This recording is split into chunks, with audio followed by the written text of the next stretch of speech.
नमस्कार and welcome to all of you in global lookout. दोस्तों, recently ये news आई है कि इंडिया ने एक क्रैश कोर्स ऑफर किया है। दुनिया भर के जितने भी डिप्लोमेट्स है, बिजनेस लीडर्स है या स्टूडेंट्स है, उनके लिए ये क्रैश कोर्स ऑफर किया गया है। इसके अंदर जो इंडिया का बिजनेस एनवायरनमेंट है, कल्चरल हेरिटेज है या सोशल बैकड्रॉप है, उसके बारे में इन लोगों को समझने को मिलेगा और इसके अलावा और भी इससे ज्यादा इंडिया के बारे में जानने को मिलेगा। नाउ इस क्रैश कोर्स में हुआ क्या है कि एक बहुत ही ज्यादा अनएक्सपेक्टेड पार्टिसिपेंट आया है। हाल में ही तालिबान ने ये सर्कुलर निकाला है अपने यहाँ, जिसके ये कहा है कि हमारे जो डिप्लोमेट्स है वो भी इस क्रैश कोर्स को अटेंड करेंगे। अब इसके बाद इंडिया में जो अपोजिशन पार्टी है वो तो क्रिटिसाइज कर ही रही है बहुत ज्यादा मोदी गवर्नमेंट को। ये लोग अब टेररिस्ट ऑर्गेनाइजेशन को सपोर्ट करने लगे हैं और इसके साथ ही साथ अफगानिस्तान में भी कुछ स्टूडेंट्स है तो जो बहुत ज्यादा इंडिया को क्रिटिसाइज कर रहे हैं इस मूव के लिए। इन स्टूडेंट्स का कहना है कि इंडिया जो उसकी हमेशा से पॉलिसी रहती थी उसके अगेंस्ट में काम कर रहा है। क्या है इनके इशू, उसके बारे में आगे देखेंगे हम लोग। उसके अलावा हम लोग इस वीडियो में देखेंगे कि क्या है ये पूरा जो कोर्स इंडिया ने ऑफर किया है और क्यों पिछले कुछ टाइम से आप लोग भी देख रहे होगे कि इंडिया जो है वो लगातार अफगानिस्तान की हेल्प करता आ रहा है। और अगर आप लोग लगातार न्यूज पढ़ते भी होगे तो आप लोग ने ये भी देखा होगा कि धीरे धीरे जो तालिबान है, अफगानिस्तान नहीं सिर्फ तालिबान की मैं बात कर रहा हूँ, उसके साथ भी इंडिया के जो एंगेजमेंट है वो अलग अलग लेवल पे धीरे धीरे इम्प्रूव हो रहे हैं। तो ऐसा कहा जा रहा है कि तालिबान जो है वो भी इंडिया को ज़्यादा प्रेफर कर रहा है चाइना और पाकिस्तान के कंपैरिजन में, और इंडिया भी तालिबान से जो अपने एंगेजमेंट है वो भी बढ़ाना चाहता है। तो इन सब के क्या रीज़न है, क्या दोनों में कॉमन इंटरेस्ट है वो, प्लस उसके अलावा और भी बहुत कुछ आप लोग को जानने को मिलेगा इस वीडियो में। बस आपको एंड तक बने रहना है और अगर वीडियो अच्छा लगे तो लाइक, कमेंट, शेयर, सब्सक्राइब जरूर करना है।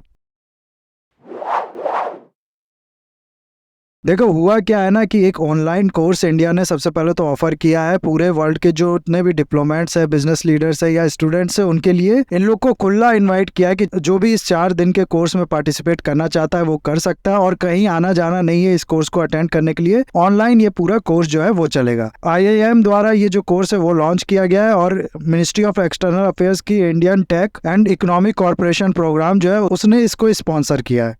इस कोर्स का नाम है इंडिया इमर्शन और जैसा कि मैंने आप लोग को बताया कि इंडिया का जो कल्चर है, जो बिजनेस एनवायरनमेंट है, बाकी सब भी चीज़ जो इंडिया के बारे में है उसके बारे में इन लोगों को इस कोर्स में जानने को मिलेगा।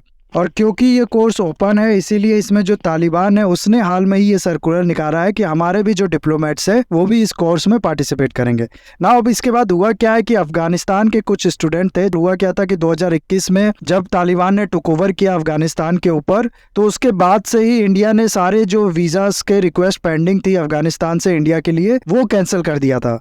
तो ऐसे में 2020 में जब कोविड आया था तो उसके बाद जो अफगानिस्तान के स्टूडेंट इंडिया में अपनी पढ़ाई पूरी कर रहे थे वो कोविड के बाद अपने घर जा चुके थे। उनने जब वीजा के लिए रिक्वेस्ट डाली इंडिया में तो उनको अलाउ किया नहीं गया, जिसकी वजह से उनकी जो पढ़ाई है वो बीच में ही लटक गई। और ये वो लोग थे जो 1 साल 2 साल का जो कोर्स है वो ऑलरेडी कर चुके थे। ऐसे में अब हुआ क्या कि इनका जो पूरा पैसा कह लीजिए, पैसा तो खैर उतना ज्यादा नहीं लगा होगा, लेकिन जो पूरी मेहनत कह लीजिए, पूरा साल कह लीजिए, वो बर्बाद हो गया। कईयों ने तो दोबारा दूसरी जगह पे जो एडमिशन है वो ले लिया अपनी स्टडी के लिए, और कुछ जो है जो कुछ भी नहीं कर पा रहे वो बहुत ज़्यादा फ्रस्ट्रेट हो गए। तो यही लोग जो है वो काफ़ी ज़्यादा क्रिटिसाइज कर रहे हैं इंडिया को। ये लोग कह रहे हैं कि देखो, हम लोग को जो अपना पैसा, समय, सब कुछ इन्वेस्ट कर चुके हैं इंडिया में, अपनी आधी पढ़ाई पूरी कर चुके हैं, उनको इंडिया अलाउ कर नहीं रहा, और तालिबान को, जिसको ये रिकॉग्नाइज भी नहीं करता है, उनको ये क्रैश कोर्स ऑफर कर रहा है। और सेम चीज़ के लिए इंडिया की जो अपोजिशन पार्टी है वो भी गवर्नमेंट को क्रिटिसाइज कर रही है। वो कह रही है कि जिस ऑर्गेनाइजेशन को कल तक टेररिस्ट ऑर्गेनाइजेशन कहा जाता था, आज मोदी गवर्नमेंट जो है वो उसको सपोर्ट कर रही है। इसके अलावा थोड़ा अगर हम लोग इस रीजन की बात करें, अफगानिस्तान, पाकिस्तान और इंडिया की, तो हाल में ही यूएसए की एक गलती ने बहुत ज्यादा परेशान कर दिया इस रीजन की कंट्री को। हुआ क्या है कि हाल में ही तहरीके तालिबान, जो पाकिस्तान का तालिबान है, उसने दोबारा अटैक करना चालू कर दिया है पाकिस्तान पे। रिसेंटली ऐसी न्यूज़ें भी आई हैं टेररिज्म फैलाने की तहरीके तालिबान द्वारा पाकिस्तान में, और ऐसा अब निकल के सामने आ रहा है कि ये जो तहरीके तालिबान है ये वो वेपन्स यूज कर रहा है जो यूएसए छोड़ के चली गई थी अफगानिस्तान में जब उसने विड्रॉ किया था अफगानिस्तान से। और ये जो वेपन है, जाहिर सी बात है यूएसए के वेपन है, हाईटेक वेपन्स है, इसके साथ कॉप अप कर पाने में पाकिस्तान की जो सिक्योरिटी ऑर्गेनाइजेशन है वो डिफिकल्टी फेस कर रही है। इसीलिए हाल में ही पाकिस्तान ने जो है वो मीटिंग करना शुरू की है तालिबान के अथॉरिटीज के साथ, और पाकिस्तान ने वही कहना शुरू किया है अफगानिस्तान को जो इंडिया पाकिस्तान को कहता है कि किसी भी इंगेजमेंट के लिए, चाहे वो इकोनॉमिकल लेवल पे हो या फिर स्ट्रेटेजिकल या बाकी किसी लेवल पे हो, उन सबसे पहले ज़रूरत है कि आप ये जो टेररिज्म है या फिर ये जो सिक्योरिटी है एक दूसरे कंट्री की, वो इंश्योर करो। पाकिस्तान भी अफगानिस्तान को अब ये कह रहा है। अफगानिस्तान ने कहा कि ये जो तापी लाइन है इसको दोबारा चालू करो या फिर बाकी भी रेलवे लाइन प्रोजेक्ट्स है उस पर काम करो। तो पाकिस्तान ने ये कह दिया कि पहले आप ये जो तहरीक तालिबान को सपोर्ट कर रहे हो, इनको सेफ हेवन प्रोवाइड कर रहे हो, वो बंद करो, इनके खिलाफ एक्शन लो और बाकी भी जो सिक्योरिटी के लिए प्रॉब्लम बन रहे हो पाकिस्तान के उसको कम करो।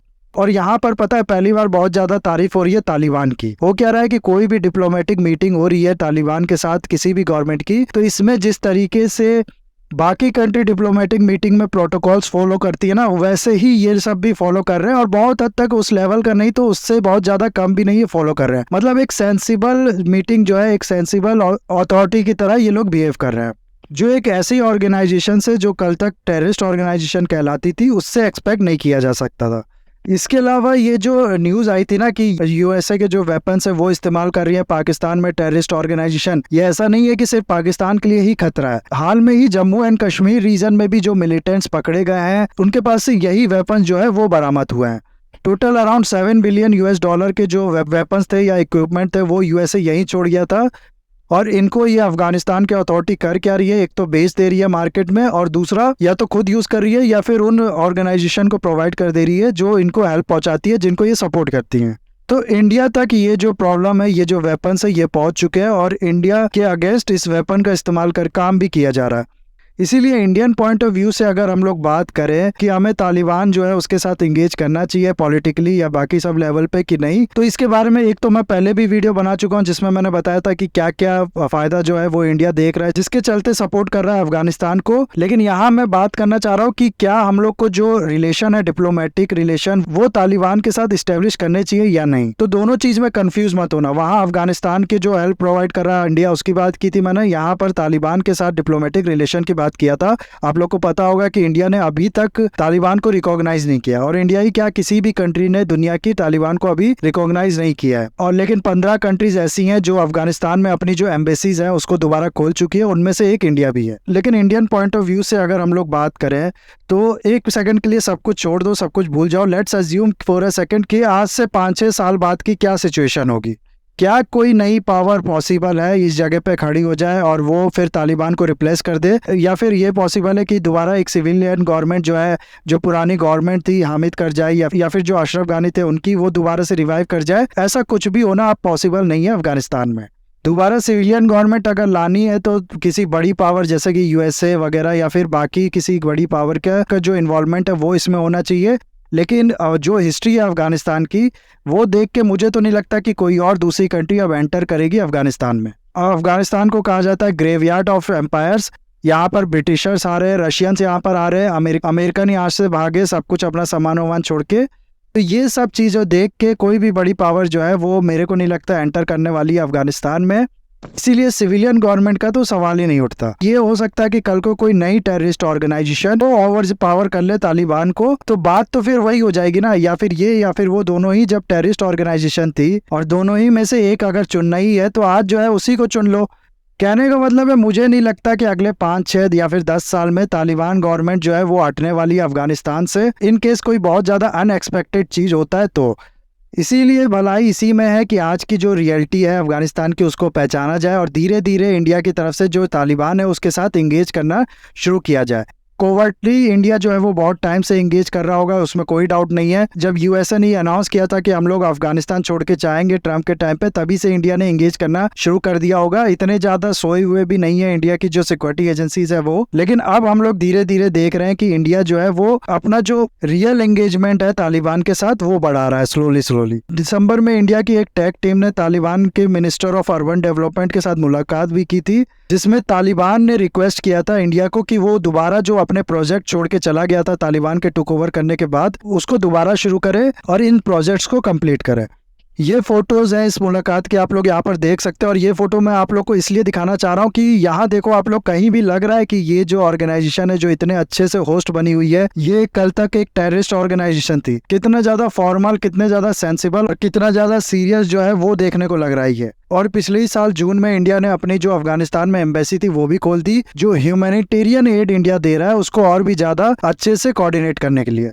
इसके बाद तालिबान का जो मिनिस्ट्री ऑफ एक्सटर्नल अफेयर्स था उसने इस चीज़ की तारीफ भी की इंडिया के इस डिसीजन की, और इसको काफ़ी ज़्यादा अच्छा और प्रोग्रेसिव डिसीजन बताया। इन सब के अलावा इस साल के बजट में आप लोग को पता होगा कि इंडिया ने 200 करोड़ रुपए जो है वो साइड किए है अफगानिस्तान को जो एड देनी है उसके लिए। प्लस बहुत ज्यादा रिसेंट की अगर मैं बात करूं तो हाल में ही कुछ दिन पहले ये न्यूज आई थी कि इंडिया ने जो 20,000 टन की वीट का टैंकर जो है वो भिजवाने की बात की है अफगानिस्तान में।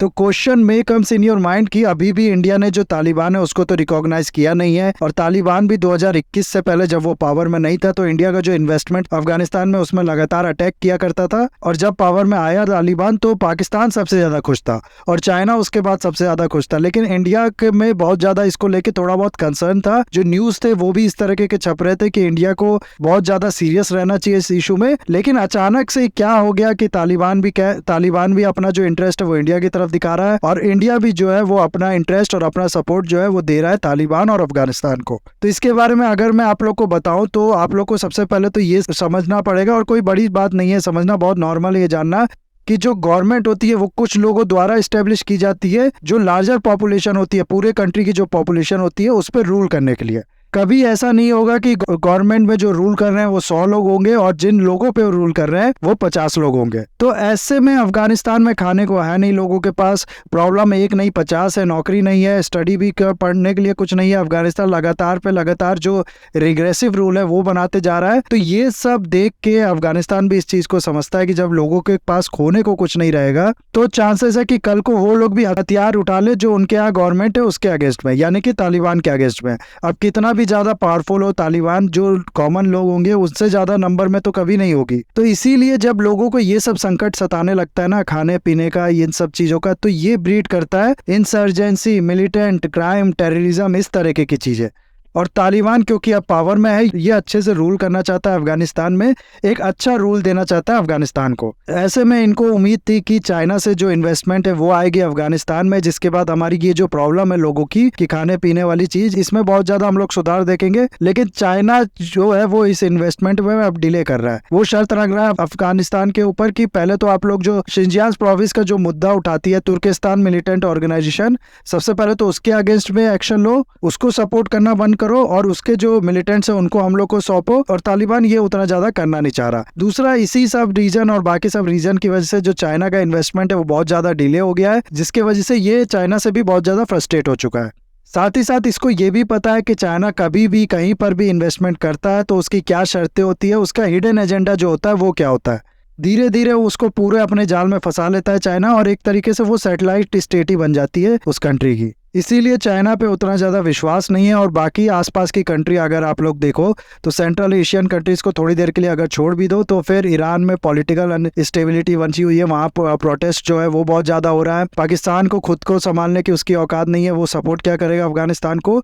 और इंडिया ही एक रीजन में ऐसी कंट्री है जो बहुत ज़्यादा स्टेबल है, पॉलिटिकल भी, इकोनॉमिकल भी, और जो लगातार एड भी प्रोवाइड करती आई है अफगानिस्तान को, और फ्यूचर में भी ऐसा करने की कैपेबिलिटी रखती है। इसके अलावा इंडिया ही ऐसी कंट्री है इस रीजन में जो सबसे ज्यादा क्रेडिबिलिटी दिलवा सकती है पाकिस्तान को। क्या होगा कि कल को मान लो चाइना कहता है कि हम लोग अफगानिस्तान में जो तालिबान गवर्नमेंट है इसको रिकॉग्नाइज करते हैं, तो उतना ज्यादा इसको क्रेडिबिलिटी जो है वो मिलेगी नहीं। उल्टा जो कंट्रीज है वो और भी ज्यादा कंसर्न हो जाएंगी, क्योंकि आधे से ज्यादा वर्ल्ड जो है वो चाइना के अगेंस्ट में है इस समय। खासकर से जो वेस्टर्न वर्ल्ड है वो, मेरे को नहीं लगता इतना ज्यादा क्रेडिबिलिटी जो है वो मिलेगा चाइना के ये चीज मान लेने से। दूसरा, अगर पाकिस्तान ये कहता है कि हम मानते हैं कि तालिबान की जो गवर्नमेंट है उसको रिकॉग्नाइज करते हैं हम लोग, तो इसको तो कोई सुनेगा भी नहीं। इसको लोग कहेंगे कि पहले अपने यहाँ जो गवर्नमेंट है वो तो कम से कम 5 साल चला के दिखाओ। और फिर ईरान में भी पॉलिटिकल अनस्टेबिलिटी जो है वो है, साथ ही साथ ईरान के भी जो इश्यूज है वेस्टर्न वर्ल्ड के साथ वो है ही। इंडिया ही एक ऐसी कंट्री है रीजन में, और सेंट्रल एशियन कंट्रीज भी थोड़ा बहुत है जो तालिबान को जो है वो रिकॉग्निशन दिला सकती हैं। इंडिया कल को कहे कि हम लोग तालिबान को मानते हैं तो वेस्टर्न कंट्रीज का भी थोड़ा बहुत जो मूड चेंज है वो होगा, क्योंकि इस समय वेस्टर्न कंट्रीज से बहुत ज्यादा अच्छे से बन रही है इंडिया की। ये तो हो गया अफगानिस्तान से बाहर की बात। अफगानिस्तान के अंदर की अगर हम लोग बात करें ना, तो अफगानिस्तान के जो लोग हैं वो भी इंडिया को बहुत ज़्यादा पसंद करते हैं, और पाकिस्तान को वो बिल्कुल भी देखना भी नहीं चाहते। पाकिस्तान से बहुत ज़्यादा वो लोग हेट करते हैं। अफगानिस्तान लोगों का ऐसा मानना है कि इंडिया ही इस समय ऐसी कंट्री है जो बिना किसी स्वार्थ के, बिना किसी मतलब के अफगानिस्तान की हेल्प कर रही है लगातार। बाकी जो भी कंट्री हेल्प कर रही है उनका कुछ ना कुछ स्वार्थ है उसमें, और कुछ ना कुछ उनका हिडन एजेंडा है। तो इंडिया की अच्छी रिस्पेक्ट है अफगानिस्तान में, और इस चीज का भी फायदा जो है वो उठा सकती है तालिबान। अगर तालिबान से इंडिया की कल को अच्छी रिलेशन हो जाते हैं तो अफगानिस्तान के जो लोग हैं उनका भी थोड़ा बहुत मूड चेंज होगा अपनी तालिबान गवर्नमेंट की तरफ। और ये तो लोगों की बात होगी, तालिबान भी ये जानता है कि इंडिया जो है उसने पास्ट में रियल में अफगानिस्तान जो है उसकी हेल्प की है बिना किसी मतलब के, और पाकिस्तान ने सिर्फ अनस्टेबिलिटी ही फैलाई है अफगानिस्तान में। तो तालिबान भी इस चीज़ को समझता है। इसके अलावा जो अफगानिस्तान है उसमें कई टेररिस्ट ऑर्गेनाइजेशन जो है वो अलग अलग लेवल पे आप लोग को देखने को मिल जाएंगे। हक्कानी नेटवर्क का बेस है अफगानिस्तान में जिससे इंडिया को खतरा हो सकता है। ऐसे ही और भी टेररिस्ट ऑर्गेनाइजेशन है अफगानिस्तान में जिससे इंडिया को खतरा हो सकता है। लेकिन एक ऑर्गेनाइजेशन ऐसी है जिससे ना ही सिर्फ इंडिया को बल्कि अफगानिस्तान को भी खतरा है, और वो है इस्लामिक स्टेट ऑफ खोरासान। दोनों कंट्रीज के गवर्नमेंट के कॉमन इंटरेस्ट जो है यहाँ पर यह है कि ये जो ऑर्गेनाइजेशन है इसको उतना ज्यादा फलने और पनपने ना दिया जाए। ये चीज भी इन दोनों को और क्लोज ला रही है।